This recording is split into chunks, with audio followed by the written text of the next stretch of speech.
네, 5.18 민주화운동이 유엔에서 재조명됩니다.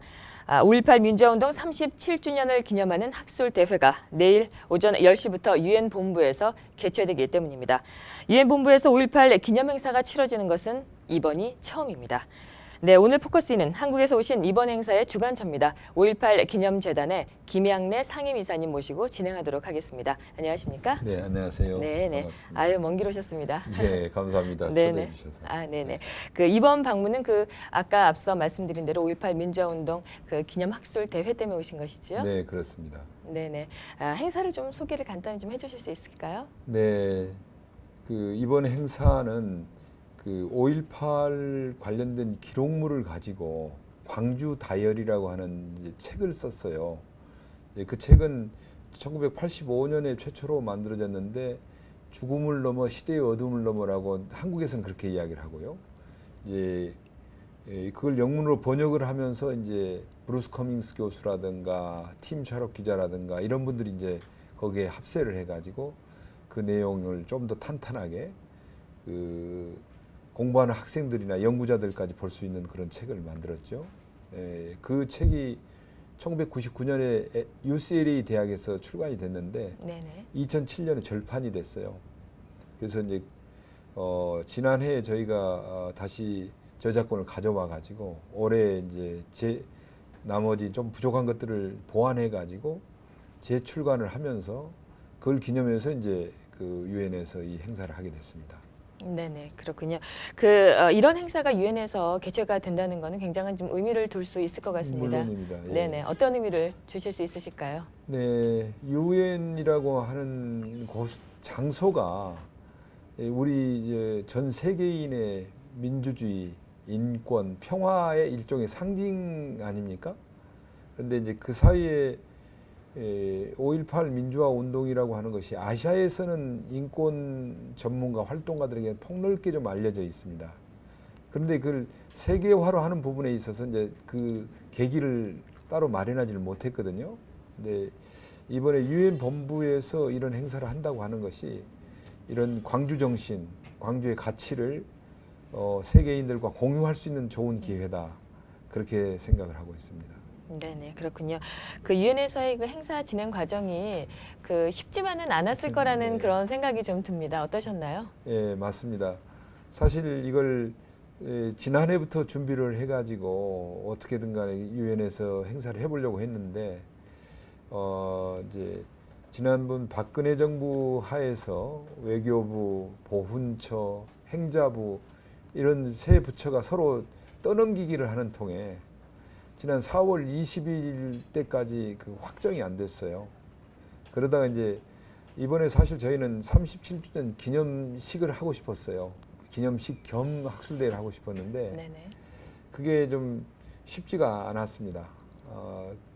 이제 그리고 마지막으로 이제 외교부에서 이걸 허락을 해주면서 기념식이라고 하는 용어는 좀 빼시고 학술대회를 하되 내용 안에서 기념하는 내용을 담으세요. 이렇게 이제 권고를 해가지고 그걸 받아들여서 이제 급하게 마무리를 할 수 있었습니다.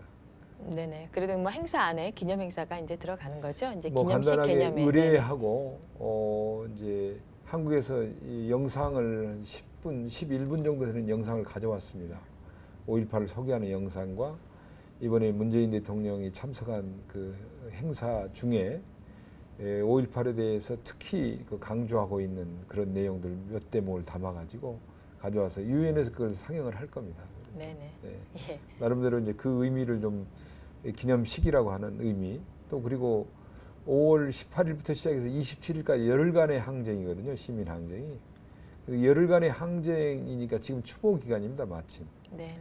그래서 이제 그 추모의 그 내용도 좀 담아가지고 짧지만은 그 행사를 치르려고 합니다. 네네. 학술 대회로 조금 이제 얘기를 조금 이제 좀 가보면은요. 쟁쟁하신 분들이 나오시는 걸로 네, 알고 있습니다. 어떤 분들이 또 나오시고 또 어떤 내용들이 토론이 되나요? 지금 이번 행사에 굉장히 핵심적인 내용은 저희가 처음부터 이런 생각을 했습니다. 보수와 진보를 아우르는 소위 그 분야의 최고의 석학들 내지는 전문가들이 와서 5.18에 대해서 이야기할 수 있는 장을 유엔에서 만들어 보자. 유엔이라고 하는 곳 자체가 그런 이제 통합과 이런 모든 것을 함께 그 받아들일 수 있는 그 넓은 폭을 가지고 있는 곳이기도 하니까 그래서 이제 그레그 전 주한 대사가 뭐 아시다시피 CIA 한국 지부장도 지냈고 미국 국가안전보장회의 위원도 하셨고 레이건 시절에는 대통령 안보보좌관도 했고 한국 대사도 10년이나 지내시고 그래서 한국을 가장 잘 알고 특히 이제 정보 분야에서 아주 뛰어난 그런 그 정보력을 갖고 있는 분입니다.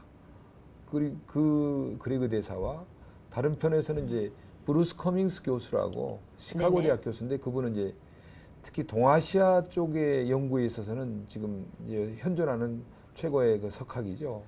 그분이 이제 그 약간 진보적인 시각에서 이야기를 해주실 거고요. 또 테리 핸더슨이라고 하는 1980년 당시 광주에서 취재했던 기자입니다. 네네. AP 통신. AP요. 예. 그리고 이분은 뭐 중동에 파견돼서 거기에서 기자를 하다가 헤즈볼라에게 납치가 돼가지고 가장 오랫동안 연금 상태에 있었던 감금되었던 분이기도 하고요. 그래서 이분은 아마 중립적인 기자의 위치에서 5.18을 본인이 직접 경험했던 내용에 대해서 이야기를 해주실 거라고 생각합니다. 그리고 연비 토나 교수라고 하는 분은 이제 민주 콩고의 난민인데 광주에 와서 교수로서 활동하고 있는 분입니다. 그건 이제 아시아 태평양 난민기구의 의장이에요. 그래서 그분도 이제 5.18이 가지고 있는 내용과 그리고 그게 세계화를 하기 위해서 무엇이 필요하고 어떻게 해야 되는가 이런 내용을 또 담아서 말씀을 좀 해주실 거고요. 네네. 네. 네, 그렇군요. 네, 내일입니다. 네, 내일 10시부터 행사가 진행이 되는데요. 네, 그 어떤 행사가 되었으면 좋겠다 뭐 이런 바람이 좀 있으실 것 같으세요? 아마 뭐 저희가 기대하기로는 전문가들이시기 때문에 당신들이 알고 있는 그런 뭐 좋은 새로운 정보를 포함해서 그런 5.18과 관련된 정말 격이 없는 토론과 의견들을 주실 수 있으려고 봅니다. 특히 이제 그레그 대사 같은 경우는 요즘 이제 5.18이 북한군 개입설이라고 하는 네네. 그런 그 왜곡을 겪고 있고 그런 공격을 받고 있는데 그 부분에 대해서는 입장이 단호하셨습니다. 그래서 그분이 거기에 관련된 당신의 입장과 알고 있는 내용을 좀 설명을 해주실 수 있을 거라는 그런 기대를 좀 갖고 있습니다. 네네. 예, 알겠습니다. 네. 내일 유엔에서 치러지는 의미 있는 행사 잘 치르시고요. 네, 또 생각하시는 그런 일들이 잘 이루어지시길 바라겠습니다. 고맙습니다. 네, 감사합니다.